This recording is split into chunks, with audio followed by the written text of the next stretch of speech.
Monsieur le Président, l'industrie pharmaceutique canadienne importe des substances de plus de 2000 laboratoires étrangers pour produire ces médicaments.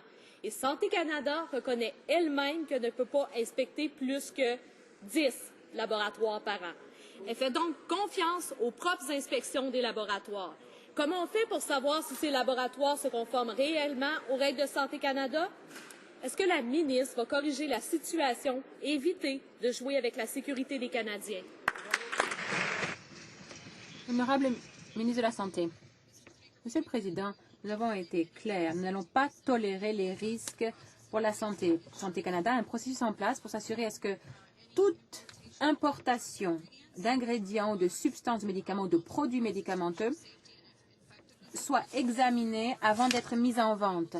Quand les inspecteurs ne peuvent pas intervenir, on utilise des inspecteurs comme ceux de la FDA aux États-Unis. Les conservateurs ont encore une fois démontré leur incompréhension des enjeux qui touchent la santé des citoyens. La Cour suprême confirme aujourd'hui, unanimement, que la marijuana médicale peut être consommée sous différentes formes. Ainsi, la réglementation imposée par les conservateurs est une entorse à la Charte des droits et libertés. Est-ce que les conservateurs vont cesser leur jeu politique et privilégier le bien-être des Canadiens dans le dossier de la marijuana médicale?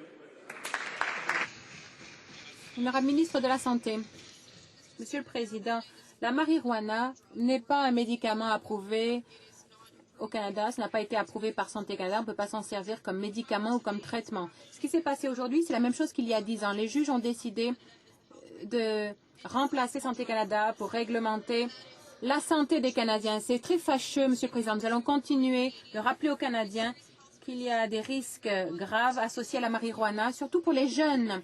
Les preuves le montrent, ils sont irréfutables, c'est clair. Elles peuvent mener à des problèmes mentaux que la psychose et la schizophrénie.